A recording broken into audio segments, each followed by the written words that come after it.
সুপ্রিয় চাকরি প্রত্যাশী জব একাডেমিতে স্বাগতম। আজকের আমি বাংলার একটা বিষয় নিয়ে আলোচনা করব। এটা অনেক রাজনৈতিক উপন্যাস কাঁটাতারে প্রজাপতি কোন প্রেক্ষাপটে রচিত।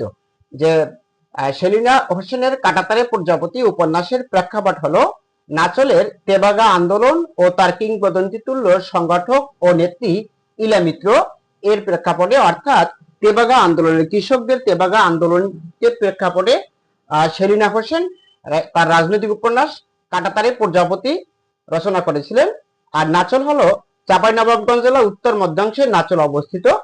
আর এটার মূল প্রেক্ষাপট ছিল কৃষকদের আন্দোলন, তেবাগা আন্দোলন। অর্থাৎ আগে জমিদাররা অর্ধেক ফসল নিয়ে যেত এবং বর্গা চাষিদের অর্ধেক দিত। তারা আন্দোলন করেছিল যে 3 ভাগের 2 ভাগ বর্গা চাষিরা পাবে এবং 1 ভাগ জমিদার বা যোদ্ধারা পাবে। এটার জন্য যে আন্দোলন করেছিলেন, সেই আন্দোলনের প্রেক্ষাপটে এই রাজনৈতিক উপন্যাস কাঁটাতারে প্রজাপতি রচনা করেছিলেন।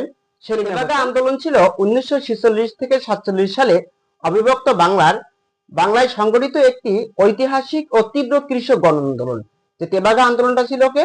তেবাগা আন্দোলনের নেত্রী ছিলেন কে? ইলা মিত্র। এবং তেবাগা আন্দোলন ছিল 1946 থেকে 47 সালে অবিভক্ত বাংলায় সংগঠিত একটি ঐতিহাসিক ও তীব্র কৃষক গণ আন্দোলন।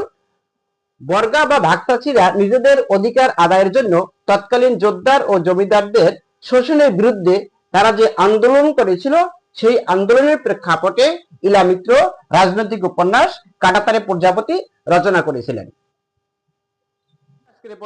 পরবর্তী কোনো ভিডিওতে আবার দেখা হবে। যদি আমার ভিডিওটি ভালো লাগে লাইক করবেন, কমেন্ট করবেন এবং সাবস্ক্রাইব করবেন, চ্যানেলের সাথেই থাকবেন।